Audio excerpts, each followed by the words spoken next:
Ja smatram da bez njega nema mene i mene bez njega. To su moji motivatori. Ja više nemam neprijatelje. To je u zadnjih, recimo, 4 godine moja spoznaja.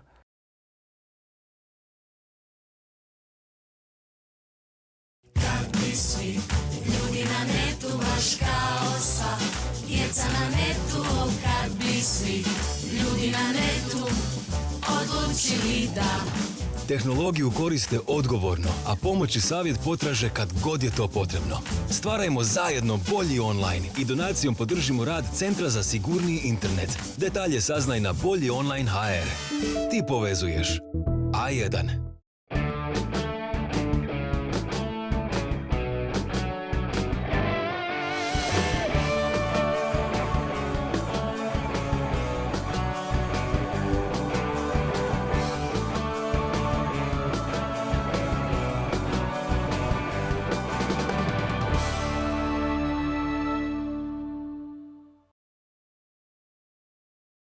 Dobar dan svima, dobro mi došli u moje nove oblake. Moram priznati da sam jako sretna da ovom prilikom imam upravo tebe, Enise. Dobar ti dan, dobro mi došao. S obzirom na tvoje rasporede trenutno i kako živiš, samo ću ti reći hvala ti što si našao vremena i došao.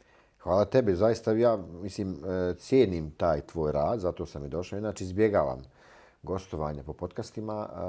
Prvo me umaraju, budu dugi. Onda ne znam više šta da pričam, da se ponavljam. A tvoj podcast ima mjere, znaš, ima duše, pa sam zato odlučio. A i sviđa mi se ovo srce, jer u mojoj predstavi da sam ja neko, ja imam jednu isto nagradu koja se zove Enisov najsmijeh, koju sam radio zajedno sa Ivicom Propadalom.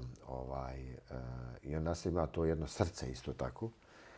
I moj hashtag koji ja koristim još od Meše Selimovića, roman Derviš i smrt, koji kaže nemam dva srca, jedno za ljubav, drugo za mržnju.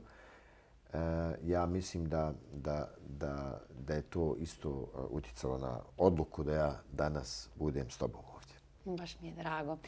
Da, ova srca ovdje nisu slučajno i prepoznao si, razumiješ i nekako tu su od prvog dana. Ja mislim da je to osnovni pokretač svega i treba i mora biti. Tvoj definitivno je i drago mi je da si prepoznao, ali prije nego krenemo pričati, reci mi, mi smo u oblacima, nismo bez razloga u oblacima. Oblaci za mene imaju veliku simboliku kao i ova srca. Koliko si ti često u svojim oblacima i koliko zapravo često imaš priliku osjetiti tu lakoću tih istih oblaka, jer teško je do njih doći zapravo. Puno je težine da bi se došlo do te lakoće. Pa, da bi bio u oblacima, vjerojatno moraš biti prvo na zemlji. Da bi u stvari shvatio kako je lijepo biti u oblacima. A imaš ljude koji već su kao u oblacima, ali nisu nikad hodali ovom zemljom. I ja mislim da je ta vrsta slobode, ta čežnja da vi imate let kao ptica. Ja često gledam, recimo, vrabac. Vrabac kad stane, on ovako se samo baci dole. Ja kao uvijek se prepadne da ne padne, razumiješ kao. Ali ta sloboda da on skoči sa zgrade, recimo, i da leti, je mene uvijek fascinirala. Jer kao i sve ljude, ja vjerujem da su sanjali milion puta da lete. Taj osjećaj kad vi letite, ta sloboda, razumiješ, je sigurno mojim nekim maštanjima dječjim bila mnogo prisutna. Ja sam to kroz svoj život gledao da sačuvam.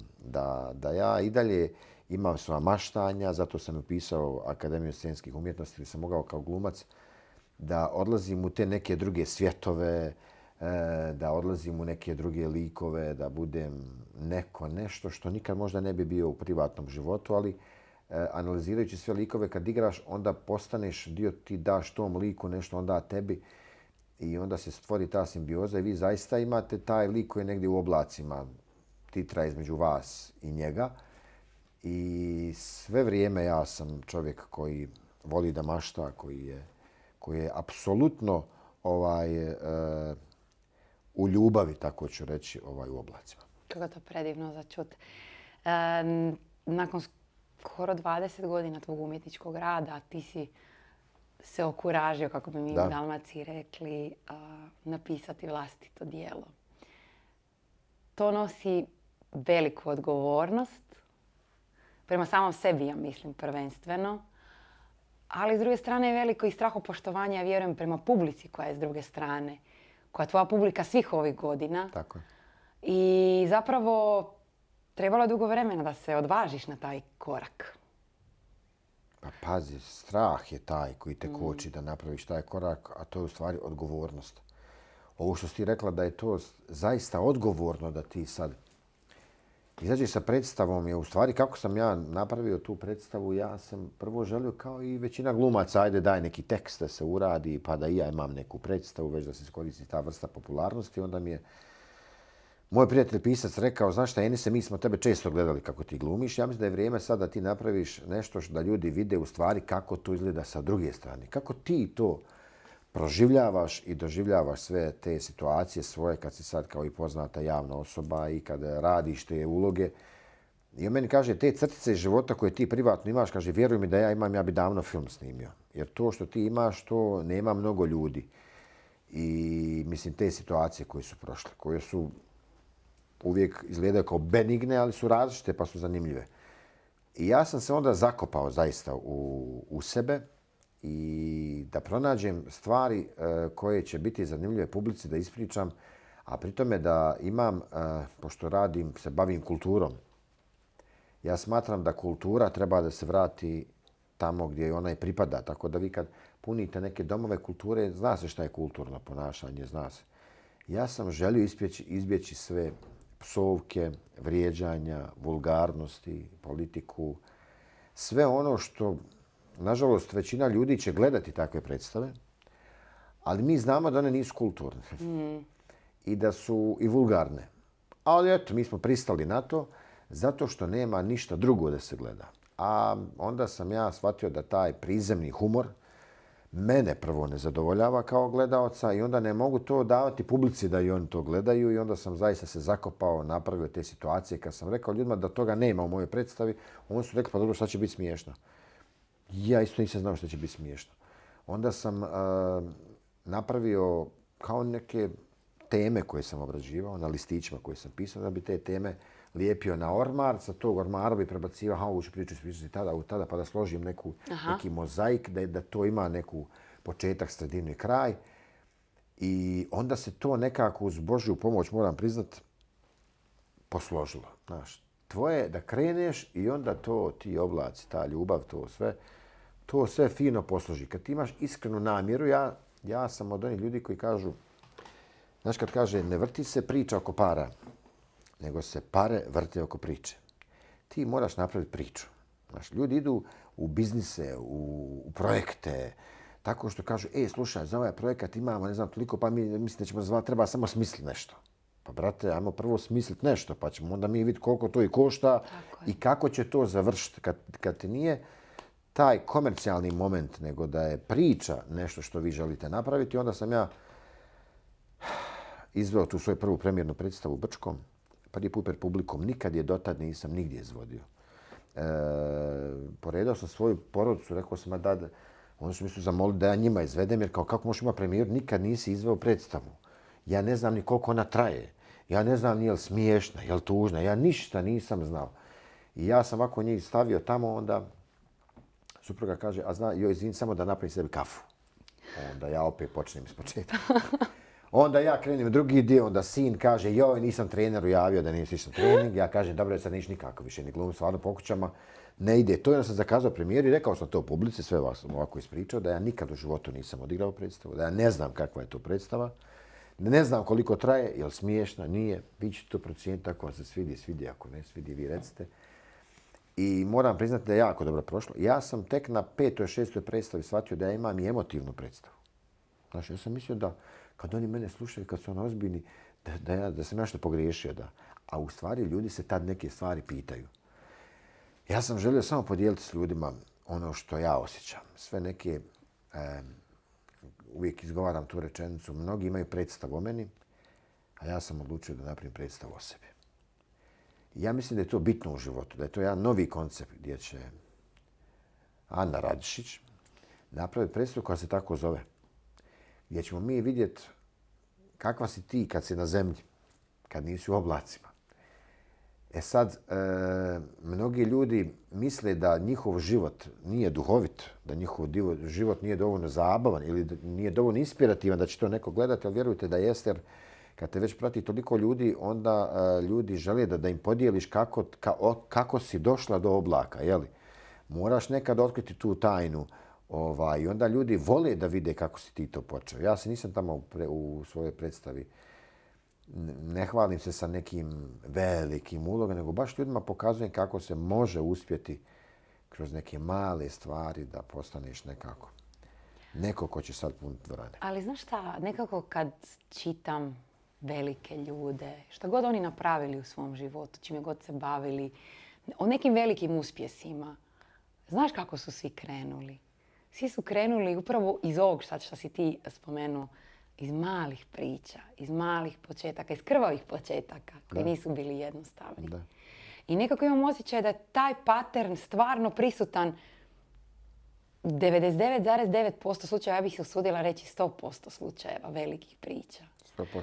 Uz sve to skupa tu je iskrenost i predanost, jer ja mislim da se ti nisi toliko ogolio, da nisi bio toliko hrabar biti iskren i pokazati tu drugu stranu medalje. Svima je lijepa ta strana medalje na van koju vidimo, ali svi imamo doma tu drugu stranu. Apsolutno svaki gledatelj, ja vjerujem da se može poistovjetiti. Jer htjela sam zapravo s time početi prvo pitanje, ali smo nekako krenuli drugačije. Ja kad god upalim tvoj Instagram sada, znači ja ne znam kako ti stižeš, tebi se ti datumi samo pune, ja sam mislila 100% će mi otkazati do gostovanje. Znači, samo gledam, mi danas snimamo 8.5. Inače mom vratu rođendan na današnji dan. Sretan rođendan, brat. Hvala, ti si sinoć doputovao, sutra ideš dalje, prekosutra, znači samo ti se pune, znači dogodi, ali ja mislim da je to tek početak putovanja ove predstave koja je grunula je u regiji. Ona kad izađe ta publika, mi smo recimo sinoć igrali u Zadru. Da. Pre nekih 650 ljudi u kazalištu. I ja kad su oni počeli se smijati i reagirati na prvoj minuti, ja kontam, Bože dragi, kad će mene ona priča o papi, razumiješ, imam neku priču o papi. Gdje je papa, čovječe dragi, kad ću ja doći? Ja kažem njima, vi ako se budete ovako smijali, kune vam se 3 sata će treba predstava. Znači, znaš, oni su, bukvalno se ljudi drže za vilice, umore se, onda ja njima pravim pauze da se malo odmore, jer ja sam, nekako mi je sad legla predstava, znaš, sad ja znam kako oni dišu, razumiješ, kao publika, ja sad znam koji moment ja njima spremam da im kažem, razumiješ, i onda je, ja njima kad vidim emocije, kad ja vidim da on danas u 2 sata predstave, prvo, oni ne gledaju na telefon. Oni ne znaju koliko, ja njima kažem na početku koliko će treba predstaviti, oni čude se. Ja kažem, a na kraju kad završi nećete znati koliko je treba. Oni recimo smiju se i plaču i onda za 2 minuta plaču zato što im se plače. Onda i opet nasmijem i onda su predstavu prozvali da se zove roller coaster emocija i ona jeste takva. To ti kažeš, ja sam se ogolio u tom svojoj potrebi. Kad sam bio mlad, ja sam mislio da ogoljenje znači slabost. Tad da ti slušaš neke ljubavne pjesme, da ti ne slušaš baš nekako nisi znaš da slušaš to. Ja sam uvijek slušao kao to Čovola, Crvena jabuka, Plavi orkestar, razumiješ, uvijek sam bio ta kao varijanta. A ovi drugi slušali ozbiljne bendove, rock bendove, znaš, gdje nisu želi pokazati emociju, a ja sam baš emocijom se hvalio. I ja sam tu emociju uspio zadržati i danas kad sam odlučio da stanem na scenu, ja sam rekao da sa svojih neki, evo sad će 50 godina, ti kad izađeš na tu scenu, ti moraš nešto reći toj publici. Ne mogu ja njih više folirati, ne mogu ja sad njima dati. Ti ljudi su došli, izdvojili svoje vrijeme, prvo to. Sjeli u auto, pa se sredili, pa se našminkali, pa se dotjerali, pa kupili nešto, pa su došli tamo, pa su platili neki parking, pa su ušli u tu dvoranu, pa su prijeli, poslije popali piće. Znači, to je njima noćni izlazak. I ti sada dođeš tamo i da ja isfoliram, da im ponudim neke viceve. Ja nemam vic uopšte. Ja nemam nijedan vic, ja nemam nijedan skeč, ja nemam nijedan fol u predstavi. Kod mene je samo život. Tvoj život. Moj život, moje roditelja, putovanje, moji pogledi na život. I kako ja doživljavam svijet oko sebe, jer ja sam radio na groblju 1 godinu dana. Znači, ovo su oblaci, jel? ima veze s grobljem. Ljudi kažu kad umiru idu u nebo, jel tako? A i nekako kad ti kad duša se oslobodi, ona putuje, kaže u nebo, jel tako? Ja sam radio takav posao gdje sam gledao kako ovi živi se opraštaju od ovih mrtvih. I onda sam analizirao sve te situacije, sahrane, dženaze, sprovode, već koja religija je ko što je imala ili ako je neko ateistička sahrana. I onda sam ja stvarno tu najviše naučio o životu. Ja sam tada imao nekih 16,5-17 godina. Sa 17 godina sam radio to na groblju. Ja sam baš naučio šta znači život. I onda sam te poruke želio da podijelim sa publikom. Tako da kad krenem priču o groblju, malo ljudi zastanu, znaš. Prvo misle, jel majke ti on bogat radio na groblju. Druga stvar, nekako i malo ih pogodiš zato što ja govorim koliko u stvari ljudi pridaje važnosti mrtvim ljudima u odnosu na žive. Koliko mi malo cijenimo žive ljude. I tu privilegiju da možeš svaki dan da nekoga zagrliš, čuješ, da mu pošleš neku lijepu poruku. A kad ode onda, joj, nisam imao vremena, nisam stigao. Ja mislim da je vrijeme najbitnija stvar u životu. Da, znaš što, možda sad kad te slušam, si imao u svemu tome sreće što si tako rano spoznao takvu jednu stvar. Slažem se. I hrabrosti da to isturiš, znaš. Da. Jer to u to vrijeme to te raja zeza i onda ti ispadaš neki šonjo, razumiješ? Nije to baš u to vrijeme, ali sad to dolazi na naplatu, znaš. Sad se to vraća. Ima varijanta da ti moraš istrpiti neke stvari da bi poslije cijenio to što ti dolazi kao rezultat. Ja danas kad vidim njih da izlaze uplakani, da meni dolaze mnogo ljudi koji su invalidi, koji su, sad sam bio u Zadru, pa gospođa invalid sjela je pozadi skroz i dobila je tu moju nagradu Najsmijeh, jer ja dijelim tu svoju nagradu. Svake predstave neko dobije kao neka X osoba, može biti neka poznata, nepoznata, nebitno neko ko ima X faktor. Ja sam njoj dao, ja nju pitam na početku predstave, vi ste došli, gospođa, kaže, da, došla sam zbog tebe. Ona ima nekih, ne znam koliko, 67 godina možda već. Znači ona je s kolicima došla da me gleda. Ja nju ne mogu folirati. Na kraju ona plakala, duša draga i onda ti kad vidiš da ti ljudi te cijene i to što rade i na taj način ti to pokažu, onda shvatim da ja stvarno imam dobru predstavu. Ja ljudi imam pravo dobru predstavu. To nije ono što je ona predstava, ja bi išao ovakvu predstavu gledati. Da te pitam jedna riječ, zbog koje misliš da je ona uspjela. Sve ovo si sad ispričao. Jedna. Je li to iskrenost? Ili? Ja volim reći da kod mene ovo nije predstava, nego da je ovo misija. Ali ne nemoguća misija, nego moguća misija. Ljudi kad idealiziraju život i kažu, ljudi moji, ljubavlju, dajte da spašamo svijet, ljudi kažu da je to nemoguće. To je sve otišlo. Tako, mnogi su odustali od ovog svijeta, rekli da je to gotovo. Ja imam osjećaj da moja predstava je kao voda koja gasi vatru. Vidimo da u zadnje vrijeme zaista mnogo se zlo budi. I ono kako se budi se u svim narodima. Budi se među prijateljima, među poznanicima. Kad gledaš politiku, koliko se tu budi, pa u istoj stranci oni imaju 3-4 frakcije koje se mrze, preziru, dojuče, jel tako, isti narod, jel? Znači, ljudi vole da se dijele, ljudi imaju potrebu s tim da zakuhavaju, a malo je onih koji gase to, koji te odnose popravljaju. Ja mislim da je jako bitno da se ti svaki dan odrediš, sad kad si čovjek, šta ćeš da radiš u životu? Hoćeš da popravljaš ili ćeš da kvariš? Ovi što popravljaju, malo ih ima. To vidimo na majstorima. Svi kažu, malo je majstora. Pa bravo, malo je majstora. Puno je onih koji nisu majstori. Znači, puno je nas koji kvarimo, malo je onih koji popravljaju. Ja u toj svojoj predstavi pričam i o tome. I o tom odnosu da je jako bitno da se vi svrstate na koju stranu, jer ja mislim da vi svaki dan kad se probudite ili imate svoj odabir, šta ćete biti, i vi ste odabrali da gradite mostove, neko odabrao da ruši mostove, ali to je njegov odabir i morate znati i biti sretni da vi imate mogućnost da napravite most. Jer da bi napravio most, možeš biti zdrav, sposoban Jel tako? Bez obzira što ti nikad možda nisi ni izgradio jedan most, što ti kad doneseš jedan kamen, neko već odnese. Onda ti ovi kažu, pa to što radiš, to je uzaludno. Ja kažem, ne, ja kad odem sa ovog svijeta, ja odlazim kao neko koji je gradio mostove, a on će otići neko koji je rušio mostove. Da. Ja smatram da bez njega nema mene i mene bez njega. To su moji motivatori. Ja više nemam neprijatelje. To je u zadnjih, recimo, 4 godine moja spoznaja.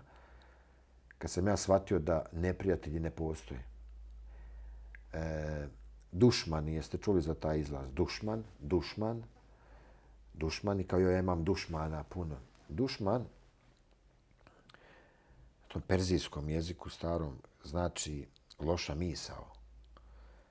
Znači, ko je proizveo te dušmane? Ko je proizveo te neprijatelje? Pa ti, lošo misli, ti njih prizivaš. A u stvari, kad shvatiš da ti je neprijatelj motivator koji tebe motivira, ja kažem ljudima, ja kad imam predstav, bilo šta kad imam, moji neprijatelji, botovi, sve znaju kad imam, gdje sam bio, šta sam. Oni prate to i oni komentiraju šta je ovdje. Ja prijateljima kad imao sam predstavu, kažu ne znam kad. Pa onda sam vidio, pratiš me na Instagramu, objavljujem stalno. Ma kaj nisam, Boga vidio, ne znam. Znači, prijatelji ne gledaju šta ti radiš, dok ovi, pod navodnicima, neprijatelji, oni znaju svaki tvoj korak. Ja sam shvatio da oni nisu neprijatelji, nego su oni tvoji motivatori. Oni su u stvari tvoje srodne duše koje su poslane da tebe motiviraju. Nekoga demotiviraju, naprave ono što im je bio zadatak, ali kad shvatite da je on taj koji kaže, slušaj, ovaj podcast ti radiš, jel? Neće to uspjeti. Mislim, ta priča, to, mislim, ko će to gledat? Mislim, ti nemaš, znaš, to mora biti živo, zanima. Ne, ti kažeš, ja idem ovo oblak i to traje, Boga mi oblak. Jel da pa ide lauba, jel da pa ide ovo, pa ide... Evo, Denis mi najavio rođendan, Nema inače veze, ali ide rođendan 21.6. jedan. Da. A neki, Bogam, podcasti dolaze, odlaze, gase se, nastaju, nestaju. Znači, ti tvoji neprijatelji su tvoji motivatori. On ti kaže šta ti treba da radiš. Tako da je... Slažem se s tobom, ali isto tako moraš mi priznat da na tom putu tvom, ti si ga ispričao kroz predstavu, ja nažalost nisam bila u Hrvatskoj kad je bila premijera u Zagrebu. Da. Doći ću 1.6. obavezno pogledati. Ali bilo je tu jako puno i uspona i padova, bilo je tih motivatora sa strane koje sad gledaš kao motivatore, tada možda nisi bio na toj razini svijesti da ih vidiš u tom trenutku kao motivatori, pa se događaju. Mislim, ja ti govorim sad iz svoje perspektive, Tako, pa ti mi samo reci jel se slažeš ili ne, znaš, pa to te malo i vrati, pa te malo frustrira, pa te malo ljuti, pa na tom putu padaš, pa posrćeš. Znaš, vani ljudi vide slike koje mi pustimo van. Koje PR pusti van. Šta mi odlučimo da se vidi. Nekako čuvaš. Nisi u svakom trenutku spreman ogolice. Ti si sad bio spreman ogolice nakon toliko godina. Zato sam i rekao da u zadnjih 4 godine tako razmišljam. Ali kaži mi na tom tvom putu i odrastanju i sazrijevanju koliko ti je bila važna upravo ta upornost. Da tim istim motivatorima koji danas vidiš kao motivatore, a tad si ih možda vidio drugačije, se odupreš. Da se vraćaš toj ljubavi u sebi unutra, toj vjeri, tom djetetu koji mašta, koji je odlučio biti neko, nekada. Mislim da je jako bitno zadržati svoj original. Prvo ga trebaš pronaći. Koji je to original? Svi kažu imaš papir, imam kopija, ali da ti povjeriš da je tvoj original jako bitan na ovom svijetu. Kad ti kažu da ti nemaš prednosti, nemaš ovakav glas, nemaš ovakav stas, nemaš ovo, nije to možda dovoljno. Ali kad ti vjeruješ u to što ti radiš i kad si ti istrajan, kad ti na tom putu, ja sad znam definirati stvari, sam čuo nekih učenih ljudi koji su isto stariji, da trebaš zavoljeti neprijatelja. Ja nisam znao da sam ja njih zavolio, razumiješ me, pa mi je to pomoglo. Kad ti imaš ljude koji kao distanciraju se od neprijatelja, a ta faza zadnja, koja je u stvari oslobađajuća faza, vi da bili u oblacima, vi ne smijete imati neprijatelja. A ne možeš imati neprijatelja, ti kažeš, pa imaš ti neprijatelja, ja sam čuo što za te nekam nemam jer ga ja ne doživljavam kao neprijatelja. On mene možda vidi kao opasnost. pa me napada. Ali ja njega ne vidim kao opasnost. I ja nemam neprijatelja. Imam ljude možda koji govore nešto loše o meni ili neistinu, zato ide ona rečenica oprosti im, ne znaju što čine. Zato ja kažem da kad zavoliš neprijatelja, iskreno, on na to nema odgovor. Kad ga dovedeš na predstavu, kad dođe prijatelj, da ti vidiš protiv čega se ti boriš, znaš, pogledaj ovaj podcast, da ti vidiš šta to ja tu poručujem, koje su moje teme, čime se ja bavim i da li sam se ikad bavila tobom u životu, a ti se sa mnom baviš sve vrijeme. Znači, inspiriram te, to je dobro. I ne možemo mi sve ljude natjerati da razmišljaju kao mi. Zato mislim da je to da sam ja zaista volio ljude i stvarno volim ljude prije nego što ih upoznam. To je jedan Božji poslanik je rekao, kaže, vidite tamo čovjeka, kaže, on mene voli. Pa kako znaš, kaže, nisi ga nikad upoznao. Znam, jer ja njega volim. Znači, kad ideš prema ljudima i već i voliš, to se meni dešava, ja kad idem, ja već sam nasmijan. Ja, on meni već, gdje si, šta ima, već je pozitiva, sve nema. I da, odmah idem srcem. Znaš, tako da ja ne kalkuliram. Nemam ono, znaš, kad ne možeš kad svima, mora znat kome, kako, ne mogu, ne mogu kalkulirati, ću ja voljeti ili neću, to je mimo mene, to nema veze sa mnom. Ja na to ne mogu utjecati. To ima ljudi kao ja ovoga volim, ovoga ne, ja nekam ne mogu. Ja svima prospejem, pa brate, ko se ukači, ko se nahrani. Kako si to lijepo rekao. Enise, reci mi, često spominješ ljubav koju živiš i širiš. I nekako često si bio i priznat, iako ti te stvari ne radiš radi potvrde i da bi ti netko priznao i rekao ti si ponos Hrvatske. Naravno. Ali zaista činiš puno i veliki si humanitarac. I to je nekako urođeno u tebi i takav si. I tu ljubav širiš. Što je tebi najvažnije i na koji način si uspio ovu osobnu ljubav sačuvati? Znam da si dugo godina u sretnom braku, imate 2 djece, već su veliki i odrasli. Tako je, to su Jesi ljudi. ponosan na njih, mi reci? Sada evo iz ove perspektive kao tata. Pa ja kažem, ja sam jako ponosan. Prvo, ja sam pametan tata jer ja nisam puno se bavio s djecom. Razumiješ, sam to prepustio. Nego je mama. Tako je, mami koja je sigurno tu bila ispravnija u početku kad on trebaju da odrastaju. Ja sam stalno tako putujem. I on se mene gledaju na televiziji, na podcastima, pa tako. Ali to je tako život, to je naučeno tako i to mi tako živimo. To je normalno nama, kao što je nekome normalno da čeka mornara koji će doći svakih 6 mjeseci.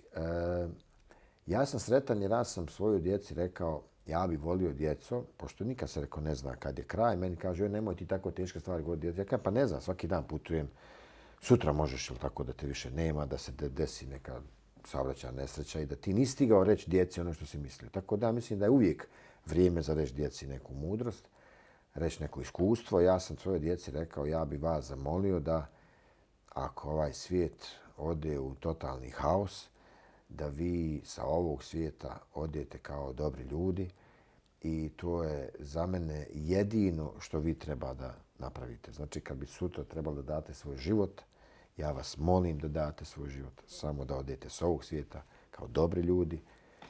To mi jako je bitno, jako mi to znači da ste pravedni, da ste na strani onih koji su u pravu, da ne kalkulirate s tim, da se ne štedite, jer smatram da kalkulacija stati na strani pravde i pravednih nas dovodi zaista u poziciju gdje ćemo i mi biti oni koji će čekati pomoć. Ako vi ne želite, kad kažeš humanitarac, biti onaj koji će pomoći ljudima nešto, onda se spremite na to da možda ćete biti od onih koji će čekati pomoć. To opet na onom biranju šta hoćeš da radiš. Pa onda ljudi kažu, ja brate više ne znam kome bi pomogao. Ja pomažem, ja više stvarno ne znam. I onda se kaže, ako si pomogao onome ko je trebao pomoć, znači on je tu pomoć i zaslužio. Ako si ti pomogao nekome ko nije trebao pomoć, ti si zaslužio. To se uvijek vrati. Tvoje da radiš, pusti ti šta će ko drugi, razumiješ, s tim raditi. Znaš, mi previše razmišljamo o rezultatu i onda gubimo proces. Mi ne znamo šta je ispravno. Ne znamo kako će mi. Ovaj misli ovako, ne misli da se ovako ispravno oblačiti, ovaj misli onako. Tako da ja mislim da se treba pustiti. Treba živjeti ovaj tren, jer za ovaj već koji je malo prije prošao, ja nemam ništa od njega. Ja imam samo sad i ja vjerujem da postoji samo sad. I to je tako. Ljubav? Ljubav je nešto što kažu ljudi da to već više toliko se puta upotrebljava riječ ta, ja kažem da i nikad ne dosadi. Znaš, zamisli da imaš tako neku riječ koja nikad ne dosadi, zove se ljubav i na svim jezicima ona to isto znači. Mislim da bez toga su ljudi zalutali za to. Znaš, bez toga, bez ljubavi je, ja smatram da imate više vrsta ljubavi. Imate ljubav prema porodici, prema prijateljima, prema školi, prema ne znam, poslu koji radite. To je sve ljubav. To su sve, ja kažem, različite vrste ljubavi, ali sve se pod jednim imenom zove ljubav.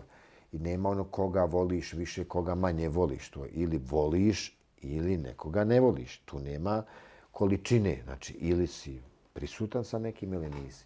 Tako da mene je ljubav uvijek pokretala, inspirirala.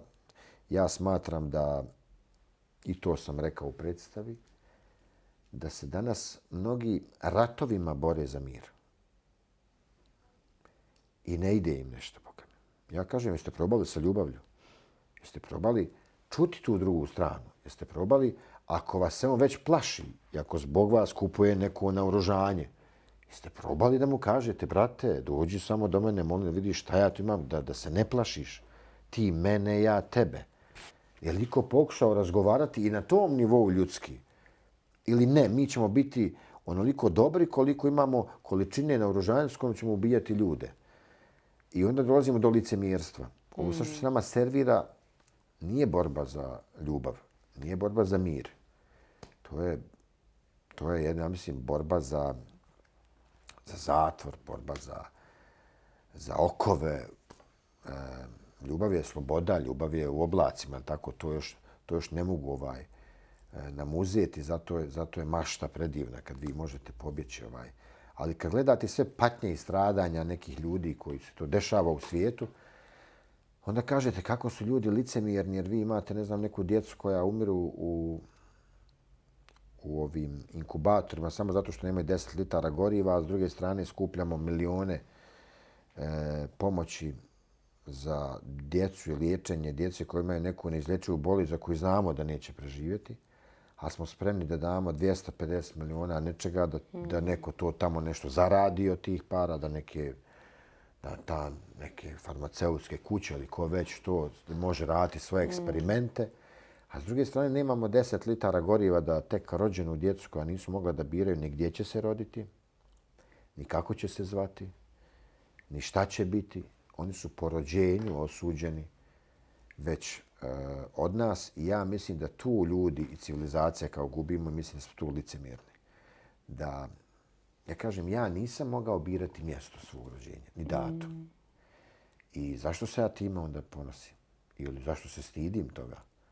Zašto je to kao odakle si ti? Ja kažem, odatle, da, to je bitno da znam otprilike gdje si odgojen, kako razmišljaš, kako to mi treba. Ali ne da te vrijednujem preko toga. A ljudi po mjestu rođenja, grada iz kojeg dolaze i misle da imaju neku dodatnu vrijednost zato što on rođen u Zagrebu, a ovaj je rođen u Dugom Selu. Pošto kod nas u Bosni i Hercegovini su se ljudi izjasnili kao sa 97,7% da su vjernici na zadnjem popisu stanovništva. Ja vjerujem da je u Hrvatskoj puno bolja situacija što tiče toga, da su ovdje 100% vjernici. Jer ti jasno kako je moguće da među takvim vjernicima postoje takve podjele. Jer ako si vjernik, onda znaš da je Bog odredio da se to dijete rodi tada. I ko si ti da to dijete odmah uništavaš u startu. A ne da mu pružiš ruku, da kažeš stani, da te izvučem iz tog haosa, iz tog okruženja možda roditelja koji su ti bolesni, pa da spasiš to dijete, da mu daš šansu da on vidi malo i drugi svijet, a ne da ga osudiš i ubiješ. Samo zato što je rođen. Ja mislim da su ta iskušenja poslana nama isto, da se vidi kakav mi imamo odnos prema tome. I tu padamo.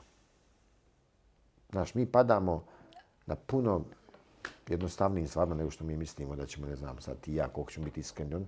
Padamo mi tu i kad nekad zažmirimo oči. Sigurno. To je Sigurno. to, znači, kad okreneš glavu i to. A reci mi, kad smo kod okretanja ili vraćanja glave, ti oduvijek, od kad te ja pratim kroz medije, nekako imam osjećaj da si svoju sliku u medijima odlučio iskoristiti upravo u ovom jednom smjeru. I isto tako na društvenim mrežama promoviraš ovakve stvari. Danas se jako puno priča o mrežama. Evo ja, zahvaljujući jedan koji je i nama sponzor, imam priliku s Bolji online raditi takvim pričama. I što će takve stvari Tako je, postoje, sam iskreno da ti kažem, i ponosna. Na kraju krajeva, ja imam osjećaj da ti takve stvari radiš i uživo, i offline, i online, da pretačeš taj dio u ovaj online dio. Iako si ti ova starija generacija, ja prva spadam u tu stariju generaciju, kad još nisu uopće te mreže imale taj zamah koji danas imaju, a danas su nam produžene ruke. Šta misliš o tome generalno? I o svojoj ulozi unutar svega toga? Pa ja mislim da su te društvene mreže, sama riječ kaže društvena mreža i da ti moraš i na toj društvenoj mreži birati društvo. To je za mene kao da izađete vani. Mislim da nečiji Instagram profil ili bilo koji drugi TikTok, Facebook govori o toj osobi s kim se druži, gdje izlazi, razumiješ. Tako da ja mislim da je isto super, prvo što možete upoznati ljude preko toga, a drugo što vi možete djelovati preko toga. A inače, kad nemate te društvene mreže, onda vi šta? Sad neko vama može puštati na televiziji šta on želi, neki urednik ili po nalogu neke vlasti i vi ne možete ništa šuti, trpi, razumiješ. Mislim da je to dobro, zato što mislim, u tom dobru izađe dosta negativnog. Ali tad je najlakše raditi. Meni kažu ljudi, meni je prišla jedna gospođa i kaže, jao Enise, da je više takvih ko ti. Ja kažem, pa da je više, vi mene ne bi sad zaustavili. Ja uživam u tome što nas nema više. Zato što ja, kako bih rekao, divno je biti među rijetkima. Ja mislim da je u manjini spas. Kad čitaš i ove religijske knjige, sve ti vidiš, pošto svi se pozivaju na Isusa i na... Ja kažem, pa on je bio isto u manjini. On je u 30. godini dobio svoje poslanstvo i nekako bio je ostavljen od mnogih prijatelja. Cijeli život se s njima družio. Vjerujem da je bio najbolji među njima. On je nikog zeznuo, nije nikog pokrao. Da bi neko njega tek tako ostavio. Pa to nema veze što je ga neko smatrao Bogom, božanstvom ili da nije to, ali eto, gledaj ga kao čovjeka, pa zašto si ga opet iznevjerio, jel? Ali kad gledaš tu stranu, onda ti vidiš da on sam se bori za te ljude koji su njega ostavili, kaže, oprostite, ne znaju šta čine, ili tako, Bože. Da. Ovi što ga koju na krivo, on znaju kao šta čine. On znaju, to je njima posao, ali ovi jadni ne znaju. I ja mislim da te društvene mreže danas nama daju da mi radimo promociju toga. Sad je samo koliko ćemo se mi odvažiti. Evo, pogledajte, realno na svim tim društvenim mrežama najviše prolaze emotivni, motivirajući govori. Kad neko pokaže emociju, to ima najviše pregleda. Pored, mislim, životinja i ovo, maca i cuka i tako. I hrane. Tako i nje. I hrane. Ali generalno mislim da ljudi opet koliko god znaju oni da je to izvan njihovih okvira i način ponašanja, i oblačenja, i izlazaka, i muzike koju trenutno slušaju i da on stvari u duši nije takav. Kad se zatvori u svoju kuću, on traži pjesmu s dušom. Znaš, uvijek pjesme s dušom su vrlo jednostavne i lagane. I većinom su mnoge već napisane. Pa oni mogu sve slušati, ne znam, i Baby lazanja i to će sve proći, znaš. Ali će onda navečer pjevat na rivi Vjerujem u ljubav od Olivera Dragojevića. Ali ja ti mislim da je Baby lazanja ima duše u toj pjesmi. Ne. Pazi, ja ne kažem. Ali to je trendovska pjesma. Da, razumijem što hoćeš reći. Ta pjesma, kad ti ovo budeš nekad gledala za 10 godina, će biti jedna od pjesama koje su bile. Znaš, to je jedna od pjesama. Mi smo imali slično, kako bih rekao, sve te pjesme budu super, oni imaju, kako bih rekao, ima duš, ima to tradicija, pa ima, ali... ja nisam nikad čuo, možda si ti, da neko se dere i kaže volim te. Ja nikad to nisam čuo. Da je neko rekao volim te! To nisam čuo.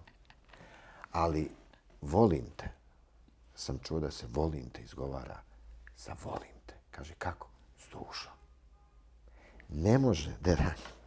Dobro, poslije duše. ajmo to. Vjeruj mi. Zato ti ja kažem iskreno. Da. Mi moramo biti svjesni da trendovske stvari su trendovske stvari. Tako i konzumirati. Ali da će neke stvari ostati... Tradicionalne uvijek. To se slažem s tobom. Iako držimo fige, baby lazanje, mi ćemo se tamo emitirati u Sanja je napravio nedjelju. odličnu priču. Mislim, to je super momak. Upoznali smo se i to je, mislim, stvarno mu želim svu sreću u karijeri. Vrlo je pristojno i odgojeno stvorenje. Vidio sam ga, upoznao sam ga jako je onako povučen, nije nametljiv, vrlo je pristupačan, tako da mi se svidio i to je njegov rad. Da. Koji on sad tu vrstu popularnosti mora iskoristiti da radi na promociji te ljubavi. Znaš, kad ti sad popularan, ti sad dobio masu ljudi pratitelja. I šta ćeš ti sad njima reći? Ti sad moraš biti odgovoran prema toj djeci koja su kliknula tamo i pratite. A ti, šta ćeš ti njima reći? Ja vjerujem da on neće biti od onih što će lupati djecu patikom po glavi, iako će se to njima sviđati, nego da će on zadržati tu varijantu koju ti kažeš ima u toj pjesmi ljubavi, da će on to sad, tu djecu koja tako lutaju, sad ih je skupio, znaš, i sad im treba ponuditi i nešto, ono što on jeste privatno. Jer kad bi se ogolio baby lazanja, pitao bi ga ja kakav bi on bio na sceni. A onda bi ja volio vidjeti njega kakav je kad je tužan, jel tako, pa da mi jednu takvu pjesmu da... Znaš, to su stvari... Znaš što, i možda će doći do toga, treba vremena. Ja to želim kao publika. I godina. Kao što meni publika kaže, kad ćeš ti snimiti neki film, kad ćeš ti napraviti ovakav film.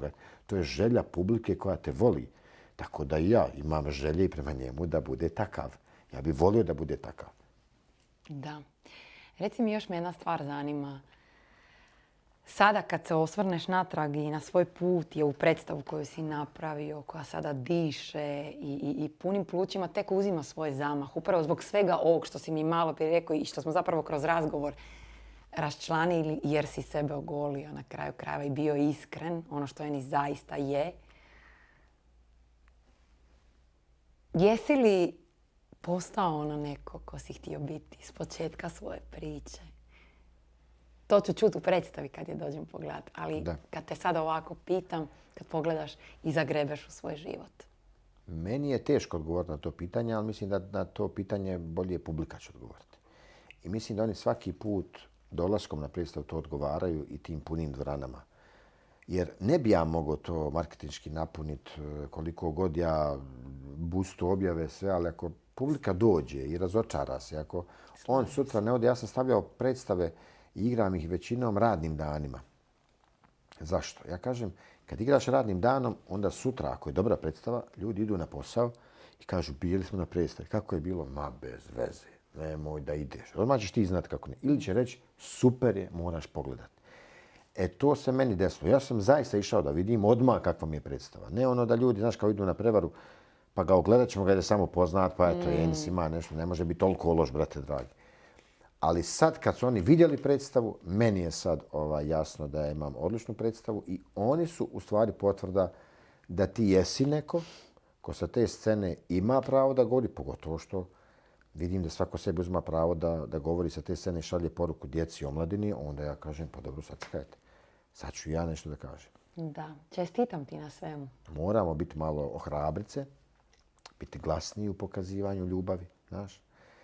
Mi smo nekako postali, ja kažem, odmaralište za budale. Znaš, svako ima pravo da mržnju iskali bilo gdje, na stadionu, na ulici, da kaže, mrzi, šta je, znaš, i to je okej, to je postao kao kultura. A ti kad kažeš nekom, ne, ja volim ljude kao ti, šta ti imaš voliti ljude? Znači, tebe ljudi preziru zato što voliš ljude, a oni su mnogo glasni što mrze i to je okej, jer je to lakše. Zato ja mislim da mi trebamo se ohrabriti, jer puno je ljudi koji nemaju hrabrosti i onda dođu da gledaju na scenu nekoga koji ima hrabrost da kaže ja volim ljude. Onda on tome aplaudiraju, onda on to želi. Tako da mislim da i ti sa ovim što radiš ohrabriš ljude da budu to što jesu, jer nastao si iz neke ljubavi, jel tako? Većina ljudi na ovoj planeti je nastala iz ljubavi, nečije ljubavi i ja mislim da to ne treba se stidjeti toga. Ja bi te mogla još puno toga pitati, ali puno toga si nam i rekao kroz ovo sve što smo pričali. Još samo jednu stvar me za kraj zanima. Roller coaster nismo jednom spomenuli, ima ih puno, ima ih kroz predstavu, ima ih kroz život. Kako je bilo preživjeti sve te roller coastere kroz život, a bilo ih je? Kako ne? U svakom smislu te riječi, privatno, poslovno, biti freelancer, biti javna osoba, biti izložen, na kraju krajeva svakom čovjeku da upre prst u tebe i iskomentira, ima pravo na svoje mišljenje. Kako je bilo živjeti u sve roller coastere, od na kraju krajeva egzistencije, freelancanje, danas sam tu, sutra sam ovdje, prekosutra onamo. Preživjeti sve to skupa, sačuvati svoju misiju i ostati to što jesi. Ja sam imao tu svoju fazu, jedno kad sam bio i par godina me nisu ni uzimali zbog nekih mojih izjava, jer sam bio tako malo maknut u stranu, od strane politike. Ali moram priznati da sad kad ja to kroz predstavu doživljavam, ja zaista svaki put se čudim kako sam ja to u stvari tad prošao. Sad mi je to drago što imam takve trenutke da si bio groba, da si vamo bio kao pingvin, vamo si radio, ne znam, ovora. Sad ti je drago ono što ti je tad se činilo, Bože dragi, vidi šta ja radim. A ne znaš u stvari da to sad što radiš, da će biti najdivnija priča koju ćeš ti ispričati ljudima. I u stvari ja se svaki put divim toj priči. To kao da nije moja. Ja kad to pričam, ja zaista uopšte ne vidim sebe tu. Nego ja vidim to neko vrijeme, to neku... Vidim tu omladinu. Pazi, ja imam djece koja dolaze meni na predstavu. To su djeca, ne znam na kojim serijama su ono odrasla. Ja sam našu malu kliniku snimao prije 20 godina. Znači, djeca koja su tad imala 10 godina, sad imaju 35. Oni, evo, ti. Onda neko od njih ima svoj... Pa oni dovode sad još da vide naš. Da. Sad, znači, dolazi ta moja generacija koja hoće nešto da čuje. Da. I meni je drago da oni dolaze svojim roditeljima, jer je to predstava koju možete povesti i svoju baku, i svoju djecu, i svoje... Znaš, nema dobnog ograničenja, jer u predstavi je samo ovo. Promocija ljubavi i tako i završava. I svi možete biti neko. Tako je, apsolutno. Enise, hvala ti puno. Hvala Na vremenu, na dolasku u oblake, na svemu ovom što si podijelio s nama. Sigurna sam da si i motivirao mnoge, nadahnuo, inspirirao. Ja ti se zahvaljujem. Svi vi koji nas gledate, sve što vam se sviđa, lajkajte, šerajte, tagirajte, subscribeajte. To naravno moram vam uvijek reći jer nam to puno znači. Hvala vam.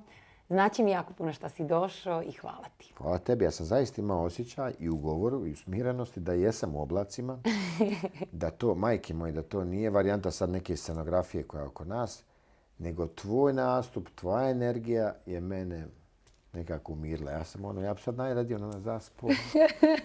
Dobro sam. Baš, majke moje, sad bi se baš umilio, pa vi gledate. Pa voli Rabat gledati, razumiješ, kad neko spava. Ja sam gledao, ima onaj reality, on gleda da ujutru čovječ spava, ali on ne spava. Sutra ide na posao, ali on ne spava, gleda ovoga što spava.